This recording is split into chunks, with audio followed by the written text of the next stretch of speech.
जिसको सतगुरु की पहचान हो गई, वैसे तो सभी कहेंगे कि हमें सतगुरु की पहचान हो चुकी है, हम संत रामपाल जी से उपदेश प्राप्त हैं, हम अन्य कोई पूजा पाठ नहीं करते, हम उनके नियम भी निभाते हैं, 3 समय की आरती भी कर रहे हैं, संत रामपाल जी का ज्ञान प्रचार भी कर रहे हैं, हमें तो सतगुरु की पहचान हो चुकी है। नहीं, असल में सतगुरु कौन है और कैसे सतगुरु की पहचान होती है? असल में सतगुरु है कबीर परमात्मा, कबीर भगवान, सतगुरु जो सच्चा ज्ञान प्रदान करता है। 21 ब्रह्मांड में ज्योति निरंजन से लेकर यहाँ के शंकराचार्यों तक किसी के पास भी सच्चा ज्ञान नहीं है। यहाँ कोई भी जीव आत्मा सतगुरु कहलाने के योग्य नहीं है। इसलिए सच्चा ज्ञान देने के लिए सतगुरु की भूमिका खुद उस कबीर परमेश्वर को निभानी पड़ती है। वो परमेश्वर अपने सतलोक से सह शरीर, अपने तेज पुंज के शरीर को, जिसका नूर, जिसकी आभा एक रोमकूप में करोड़ सूर्य, करोड़ चंद्रमा, इनसे भी ज़्यादा प्रकाश, अपने ऐसे तेजोमय रूप को हल्का करके वो सतगुरु, वो कबीर भगवान इस धरती पर प्रकट होता है एक मनुष्य के बच्चे के रूप में, सह शरीर। दुनिया को लगता है माँ के गर्भ से आया है, माता से जन्म लिया है, लेकिन वो हम सब की चरम दृष्टि को धोखा देकर ऐसी लीला करता है। और फिर अपने विषय में बताया कि ना सतगुरु जननी जने जाके माना बाप, और पिंड भ्रमण से रहित है ना वहां तीनों ताप। जो सच्चा सतगुरु होगा वो कभी भी माँ के गर्भ से जन्म लेकर नहीं आता है, क्योंकि माँ के गर्भ से जन्म लेता है जीव, क्योंकि जीव के उस माता के साथ में कुछ ऋण संबंध होते हैं, जन्म जन्मांतरों के कुछ संस्कार होते हैं, जिनको पूरा करने के लिए एक लेवा एक देवा दूतम, कोई किसी का पिता निपुतम, अपने संस्कारों का निर्वाह करते हुए वो प्राणी माँ के गर्भ से जन्म लेकर बाहर आता है। लेकिन सतगुरु का यहाँ किसी के साथ कोई ऋण संबंध नहीं होता है, और ना सतगुरु के ऊपर किसी का कोई ऋण चढ़ता है। सतगुरु तो दुनिया के चढ़े हुए ऋणों को उतारने के लिए आता है अपनी सच्ची साधना देकर। तो जो भाई बहन ये कहते हैं कि हमें तो सतगुरु की पहचान हो चुकी है, उन्होंने सतगुरु की पहचान केवल इतनी सी मान रखी है कि हमने संत रामपाल जी से नाम उपदेश ले रखा है, बस। भाई और बहनों, यही सतगुरु की पहचान नहीं है। जिस दिन आपको सतगुरु की पहचान हो जाएगी कि सतगुरु तो खुद कबीर भगवान है, कबीर परमात्मा है, उनके अलावा तो सतगुरु बनकर कोई सच्चा ज्ञान दे नहीं सकता। उसके बाद आप संत रामपाल जी के जितने भी फॉलोवर हैं, जितने भी भगत हैं, आपके घरों से, आपके दरबार साहिब से, आपके गले के लॉकेट से नकली सतगुरु कहे जाने वाले उस दाढ़ी मूंछ वाले कबीर जी की काल्पनिक फोटो के लिए कहीं कोई जगह नहीं बचेगी। जिस दिन आपको असली सतगुरु की पहचान हो जाएगी कि असली सतगुरु तो मेरे गुरुदेव भगवान के रूप में बैठे हैं, ये हैं जिंदा कबीर, सच्चे सतगुरु, जिंदा सतगुरु, उसके बाद तो आपके घरों में कबीर जी की समझे जाने वाली दाढ़ी मूंछ वाली उस नकली बेजुबान कागज की मुर्दा फोटो के लिए कोई जगह बचेगी नहीं। क्योंकि परमात्मा कहते हैं एक कै साधे सब सदें, सब साधे सब जाए, और माली सींचे मूल को फले फूले अगाए। केवल एक मूल की पूजा करने से, एक मूल की सिंचाई करने से पूरा पेड़ परिपक्व होता है। लेकिन वर्तमान में संत रामपाल जी की 90% संगत की हालत यह है कि ना ही तो वो मूल की पूजा कर रहे और ना ही वो तने की पूजा कर रहे, वो केवल पेड़ के पत्तों के ऊपर पानी का छिड़काव कर रहे हैं। केवल सत्सेवक ही हैं, साध संगति से जुड़े हुए भगत भाई बहन ही हैं जिनके ऊपर सतगुरुदेव भगवान की छप्पर फाड़ मेहर हुई है। सत्सेवक भाई बहन अपने अपने घरों से कबीर जी की समझे जाने वाली उस नकली दाढ़ी मूंछ वाली फोटो को घर से बाहर कर चुके हैं। अपने दरबार से बाहर कर चुके हैं, अपने लॉकेट से बाहर कर चुके हैं। हम केवल अपने गुरुदेव भगवान की ही तस्वीर रखते हैं। हम केवल अपने गुरुदेव भगवान को ही भोग की आरती के साथ भोग लगाते हैं। हम केवल अपने गुरुदेव भगवान की ही महिमा करते हैं और अपने गुरुदेव भगवान के बताए गए पद चिन्हों पर ही चलते हैं। हम केवल अपने गुरुदेव भगवान का ही प्रकट दिवस मनाते हैं 8 सितंबर के दिन, ना कि बाकी संगत की तरह दोगला व्यवहार, दोगला आचरण करते हुए, दो नाव की सवारी करते हुए, ना कि जून के महीने में उस नकली दाढ़ी मूछ वाली कागज की कबीर जी की समझे जाने वाली फोटो को भगवान मानकर प्रकट दिवस नहीं मनाते। क्योंकि परमात्मा कहते हैं गुरु और गोविंद दो नहीं भाई, जब तक दो समझोगे दो जग में जाई। क्यों कहा परमात्मा ने? क्योंकि गोविंद यानी वो कबीर भगवान खुद ही सतगुरु की भूमिका करता है, गुरु की भूमिका करता है।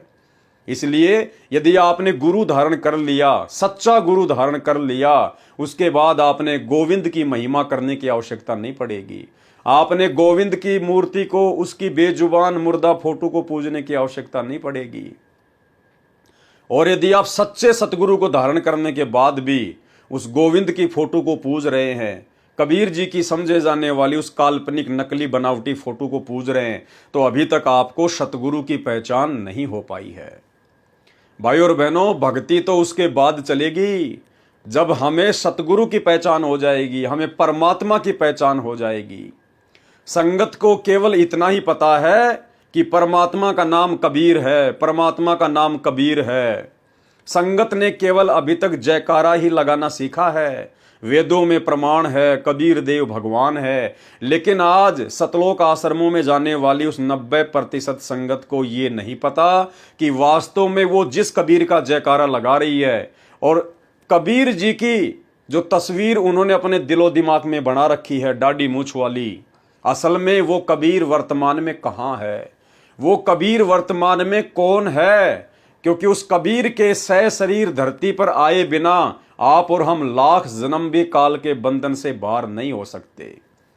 तो भाई और बहनों, इन सभी बातों की जानकारी करवाने के लिए, इन गूढ़ रहस्यों की जानकारी करवाने के लिए ही सतगुरु ने पिछले 30 वर्षों से आप और हमें दिन रात एक करके दुनिया से दुश्मनी मोल लेकर ये तत्व ज्ञान दिया है, दुनिया का सर्वश्रेष्ठ ज्ञान दिया है, ताकि मेरी आत्माएं, मेरे भगत इस ज्ञान को आधार बनाकर और सतगुरु रूप में मुझ कबीर की पहचान कर लें।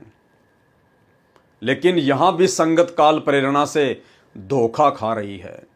केवल चंद पुण्य आत्माएं, जिनको सत्सेवक कहा जाता है, जो साध संगति से जुड़े हुए हैं, केवल वही चंद पुण्य आत्माएं अपने गुरुदेव भगवान को असल में पहचान पाई हैं। तो भाई और बहनों, जिस दिन हमें सतगुरु की पहचान हो जाएगी, सतगुरु शब्द की परिभाषा से हम जिस दिन परिचित हो जाएंगे, गुरुदेव भगवान कहते हैं उसके बाद तो तुम्हारी भक्ति आगे शुरू होती है। अन्यथा सतगुरु की पहचान किए बिना तुम्हारी भक्ति शुरू भी नहीं है, चाहे तुम्हें कोई भी नाम क्यों ना प्राप्त हो गया हो। तो ये भक्ति वर्तमान में केवल साध संगति से जुड़े हुए भगत भाई बहनों की शुरू हुई है, और उसके बाद में मर्यादा, उसके बाद में नियम। भक्ति भले कम हो जाए, गुरुदेव कहते हैं भक्ति भले कम हो जाए, किसी दिन किसी विशेष परिस्थिति में अगर आप जी आरती ना कर पाओ, सुमरण मंत्र थोड़े कर पाओ तो चलेगा। यदि आपने जिस दिन मर्यादा तोड़ दी जरा सी भी, तो आपका सबसे बड़ा नुकसान हो जाएगा। आपका कनेक्शन परमात्मा से तुरंत कट आउट हो जाएगा। तो परमेश्वर ने भक्ति से ज्यादा महत्व मर्यादाओं को दिया है। और उदाहरण दिया है डॉक्टर का, कि डॉक्टर भी मरीज का ऑपरेशन कर देता है, इलाज कर देता है, और छुट्टी देते समय उसको सारे परहेज बताता है, उसको सारे नियम बताता है कि आपने खट्टा नहीं खाना या मीठा नहीं खाना या आपने चटपटा नहीं खाना। और डॉक्टर भी यही कहता कि भैया गोली दवाई भले ही भूलवश एक टाइम यदि कम खा लोगे तो चलेगा, यदि मर्यादा तोड़ दी और खट्टा मीठा खा लिया तो कोई फायदा नहीं होगा ये दवाइयाँ खाने का, ये भक्ति करने का। तो भाई और बहनों, मर्यादाओं का भक्ति मार्ग में इतना विशेष महत्व है, और ये मर्यादाएं बिना सतगुरु की विशेष रजा के, बिना सतगुरु के विशेष आशीर्वाद के ये प्राणी निभा नहीं सकता है। और सतगुरु का विशेष आशीर्वाद उसी समय प्राप्त होगा जब हम सतगुरु की पहचान कर लेंगे, और सतगुरु की पहचान सतगुरु की विशेष वीआईपी रजा के बिना संभव नहीं है।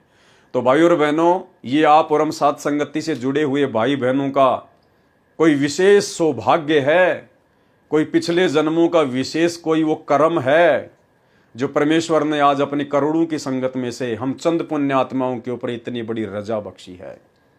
आप और हम भाई बहनों ने परमात्मा की इस रजा को इसी प्रकार से बरकरार रखना है, बना के रखना है। अगर इसी मनुष्य जन्म में और इसी कलयुग की बिचली पीढ़ी में सतगुरु रामपाल जी भगवान के धरती पर प्रकट रहते सहते यदि अपना आत्म कल्याण करवाना है तो देखो, सतगुरु किसी को कुछ नहीं कहेगा। सतगुरु ने सृष्टि रचना के माध्यम से क्लियर कर दिया है, सतगुरु ने अपने सत्संगों में सब कुछ क्लियर कर दिया है कि भैया मेरा तो इस काल के साथ में एग्रीमेंट है, अनुबंध है।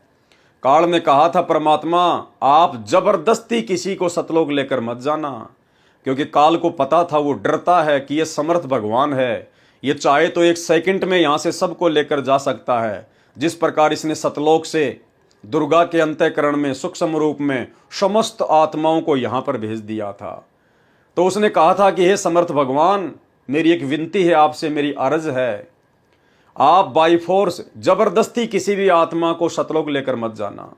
आप केवल अपना ज्ञान समझाना, अपनी मर्यादा बताना, अपने नियम बताना, अच्छे बुरे कर्मों की जानकारी देना। जो आपके नियम मर्यादाओं में रहकर आपकी भक्ति करे वो आपका, बाकी को आप मेरे लिए छोड़ देना। तो परमात्मा ने कहा था तथास्तु, ऐसा ही होगा। भाई जो मेरे नियम में नहीं रहेगा, जो मुझे परमात्मा नहीं मानेगा, जो मुझे अलग और परमात्मा किसी और को मानेगा, जब मैं गुरु रूप में जाऊंगा तो मुझे तो केवल अपना गुरु मानेगा और परमात्मा किसी और को मानेगा। तो ऐसी आत्माओं को भला मैं सतलोक में ले जाकर क्या करूंगा? ऐसे आधे अधूरे तो ये सतलोक में ना पड़े थे पहले, इसीलिए तो यहां पर तेरे साथ में धक्के मारने पड़े। तो भाई और बहनों, मर्यादाओं का हमने विशेष तौर पर ध्यान रखना है। सतगुरु जबरदस्ती नहीं करेगा। एक सत्संग में गुरुदेव ने कागभूषण के पहले वाले जन्मों की जानकारी देते हुए बताया था कि एक बार अवंतिका नगरी में काल पड़ गया था और कागभूषण उस नगरी को छोड़कर किसी दूसरे नगर में चला गया जहां पर काल का प्रभाव नहीं था। वो एक मंदिर में एक पुजारी के पास में रहने लगा। पुजारी उसे अपने बेटे की तरह रखने लगा। पुजारी शिव जी का भगत था और पुजारी ने कहा कि बेटा दीक्षा ले ले, भक्ति कर, दीक्षा ले ले, भक्ति कर, मनुष्य जन्म बड़ा दुर्लभ है। लेकिन कागभूषण को ये बातें समझ में नहीं आई और काफ़ी समय पंडित जी के साथ में रहते सहते उसको काफ़ी कुछ कथाएं याद हो गई जो श्रोताओं को पंडित जी की गैर हाजिरी में सुनाता था। कागभूषण युवा था, सुरीली आवाज़ थी, पंडित जी से भी अच्छा गा गा के श्रोताओं को सुनाया करता था और श्रोता उसकी प्रशंसा किया करते थे कि वाह भाई वाह, आपने तो गुरुजी को भी फेल कर दिया। कागभूषण में काल ने हवा भर दी। एक दिन उसने अपने गुरुजी का सम्मान नहीं किया। गुरुजी जब आए तो कागभूषण अपने प्रशंसकों के बीच में बैठा रहा, गुरुजी का आदर सत्कार खड़ा होकर नहीं किया। उसी समय शिव भगवान ने आकाशवाणी की कि हे दुष्ट आत्मा, तू अपने गुरुजी का आदर सत्कार नहीं कर सकता, मेरे लोक में आके तू क्या करेगा? यही बकवाद तू यहां करेगा? तुझे श्राप देता हूं, 1 लाख वर्ष तक तुझे नरक भोगना पड़ेगा। पंडित जी ने जब आकाशवाणी सुनी तो पंडित जी ने शिव भगवान से प्रार्थना की और उस समय गुरुदेव ने बताया कि पंडित जी को इस बात का नहीं पता था। पंडित जी तो अपनी धुन में मस्त था, वो तो अपनी शिव जी की पूजा पाठ करने के लिए आश्रम में आया था। उसने ध्यान नहीं दिया कि कागभूषण कहाँ बैठा है, क्या चल रहा है, क्या नहीं चल रहा है। और फिर गुरुदेव भगवान ने बताया कि ठीक इसी प्रकार संतों का काम केवल इतना ही होता है, ज्ञान देना, भले बुरे की जानकारी बताना। उसके बाद अगर कोई बकवाद करेगा तो बकवाद जैसा फल मिलेगा और यदि कोई अच्छे कर्म करेगा तो अच्छे फल मिलेंगे। यानी गुरु फिर किसी का जिम्मेदार नहीं है, गुरु किसी का ठेकेदार नहीं है। गुरु ने केवल अपना ज्ञान बताना है, गुरु ने अच्छे भले कर्मों की जानकारी देनी है। तो ठीक इसी प्रकार सतगुरु रामपाल जी भगवान ने आके हमें हर प्रकार से अध्यात्म के विषय में माइनस पॉइंट क्या है, प्लस पॉइंट क्या है, मर्यादा क्या है, मार कहाँ खाओगे, कहाँ तुम बचोगे, सारी जानकारी उन्होंने हमें दे दी है, कंप्लीट कोर्स। अब उसके बाद जो जैसा करेगा भाई वो वैसा ही फल प्राप्त करेगा। सतगुरु पिछले 10 साल से हिसार की जेल में जाके बैठा हुआ है।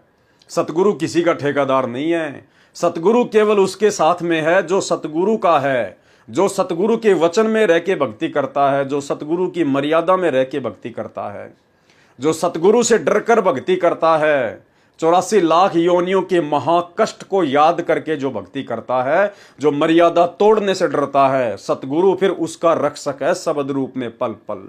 तो सुनिए ये छोटा सा सत्संग जिसमें परमात्मा ने स्पष्ट कर दिया कि उस पंडित ने ध्यान नहीं दिया कि क्या चल रहा है यहां पर। संतों का काम है ज्ञान देना। जो बकवाद करेगा उसको वैसा ही फल मिलेगा और जो अच्छे कर्म करेगा उसको वैसा ही फल मिलेगा। सुनिए। एक दिन श्रोता बैठे थे गुरुजी आगे अपने घर से मंदिर में पूजा करने के लिए, तो मैंने अभिमान इतना हो गया, मैंने खड़ा होकर दर्शन नहीं किया गुरुजी के, और बैठे बैठे दर्शन कर लिए। प्रणाम करते हुए भी शर्म आई कि स्रोत मेरे चेले चपटे के कहेंगे गुरुजी, मतलब अपने आप मान लेता है ये नकम्मी वस्तु को। अब उस गुरुजी ने नहीं ध्यान किया, वो तो अपनी धुन में था, अंदर जाकर जिसी पूजा करता था शिव जी भगवान की करने लायक गया, और वो कागभूषण बैठा था, उठा नहीं। तब आकाशवाणी की भगवान शंकर जी ने कि ए नीच आत्मा कागभूषण, तुझे 1 लाख वर्ष तक नरक में डाला जाता है, चल नरक के अंदर। ये आवाज आकाशवाणी सुन ली उस गुरुजी ने। पंडित जी ने कहा कि बेटा तूने क्या गलती करती, भगवान क्यों तेरे से नाराज हो गया। गुरुजी को पता नहीं कि ये ऐसे बैठा रहा, अंडी पाक रहा था। वो तो साधु संत थे, उन्होंने ज्ञान देना था, वो दे दिया। को बकवाद करे तो बकवाद का फल मिल जाएगा, और उसके ऊपर उस नियमों पर चलेगा तो उसको मालिक अच्छा फल दे देगा। वो तो साधु संत थे, उन्होंने ज्ञान देना था, वो दे दिया। को बकवाद करे तो बकवाद का फल मिल जाएगा, और उसके ऊपर उस नियमों पर चलेगा तो उसको मालिक अच्छा फल दे देगा। और कहा आजा बेटा माफी मांग, भगवान ते हाथ जोड़ के आप भी खड़े हैं, और अपने शिष्य को भी कह रहा बेटा माफी मांग भगवान ते। इसके अलावा भाई और बहनों, परमात्मा ने मर्यादाओं को लेकर और एक बात बताई है। परमेश्वर ने धम्मकीर्ति का उदाहरण दिया। धम्मकीर्ति क्या होते थे? पुराने समय में राजा महाराजाओं को जो हीरे की प्राप्ति करवाया करते थे पहाड़ों से, उनको धम्मकीर्ति कहा जाता है। उन लोगों में एक विशेष कॉमन सेंस होती थी। उनकी सुरती पहाड़ के अंदर जो हीरा होता था उससे कनेक्टेड हो जाती थी, और वो राजा लोगों को बता दिया करते थे कि अब हीरा इस दिशा में चल रहा है और इतनी देर में वहां पहुंच जाएगा, आप जी वहां पर खड्डा खुदवा दीजिए।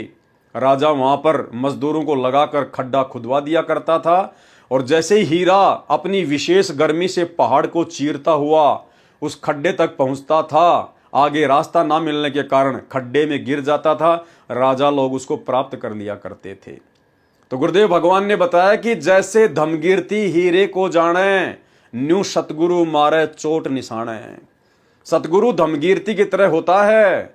वो धम्मकीर्ति हीरे से अपनी सुरती को कनेक्ट कर लेता है, और संकेत ही संकेत में, इशारों इशारों में राजा को बताता रहता है कि इतनी स्पीड से आ रहा है, अब आप जी ये कीजिए, अब आप जी वहां पर गड्ढा खोदिएगा।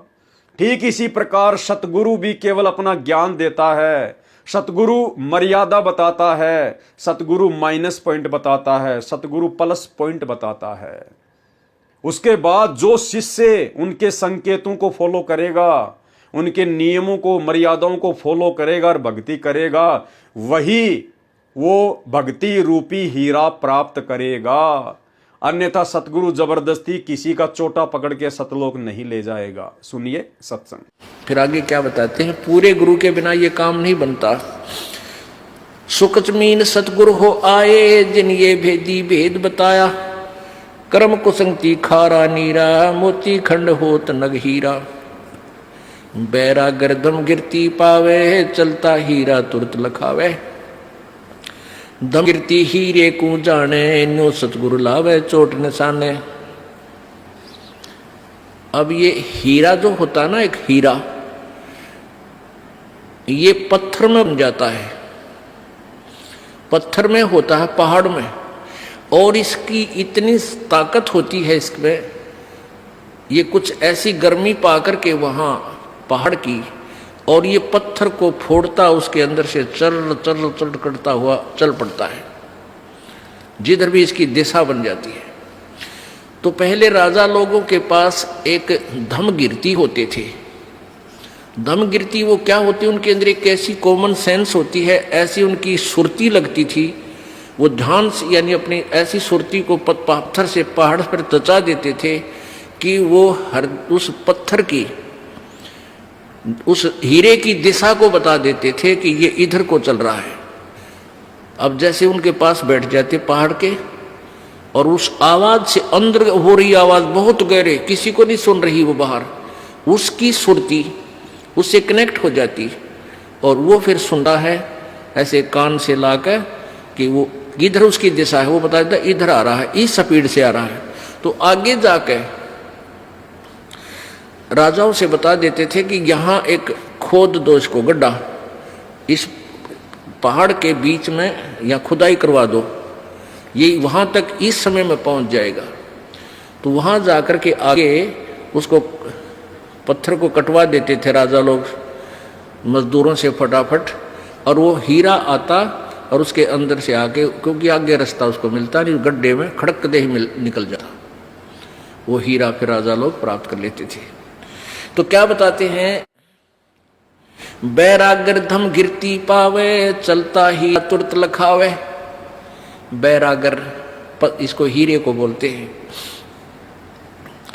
और चल धम गिरती पावे, बैरागर धम गिरती पावे, चलता हीरा तुरत लखावे।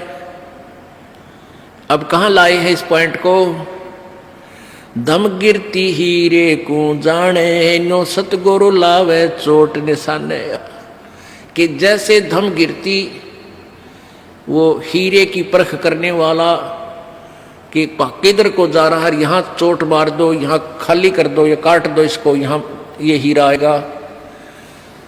कहते हैं धम गिरती हीरे को जाने, नो सतगुरु लावे चोट निशाने। ऐसे परम संत, पूर्ण संत इस मुक्ति रूपी हीरे को आपको प्राप्त कराने के लिए वो निशाने पर चोट मरवाता है। ऐसी साधना करो, ऐसी रहनी रहो, और ये सत्सार नाम इसकी ऐसी पूजा करो। तो भाई और बहनों, ये सारी बातें आप जियों को इसलिए बताई जा रही हैं क्योंकि आज का हमारा जो वीडियो है भक्ति और भगवान पुस्तक को लेकर, आज उसमें मर्यादाओं को लेकर जानकारी है। जो नियम गुरुदेव भगवान ने हमें दिए हैं, जो मर्यादाएं हमें फॉलो करने के लिए दी हैं, आज हमने उन मर्यादाओं को फिर से देखना है, पढ़ना है। गुरुदेव भगवान ने जो 21 नियम हमें दिए हैं प्रथम नाम दीक्षा के समय, लगभग अपनी प्रत्येक पुस्तकों में गुरुदेव भगवान ने उन नियमों का जिक्र किया है। और जिन नियमों को रोजाना नहीं तो कम से कम सप्ताह में एक बार तो हमने पढ़ना ही पढ़ना चाहिए। लेकिन विडंबना यह है कि किसी को तो 1 साल हो गई, किसी को 2 साल हो गई, किसी को 5 साल हो गई, और कोई तो ऐसे हैं जिन्होंने नाम दीक्षा लेने के बाद कभी उन नियमों को उठाकर भी नहीं देखा। जबकि नियम तो भक्ति की जड़ हैं, भक्ति के प्राण हैं। इनको यदि रोजाना हम ना देख सकें एक बार मोटा मोटा, तो कम से कम सप्ताह में तो हम भाई बहनों ने इन नियमों को एक बार जरूर रिपीट करना चाहिए, इनको पढ़ना चाहिए, ताकि यादें ताज़ा बनी रहे और हम गलतियां करने से बचें।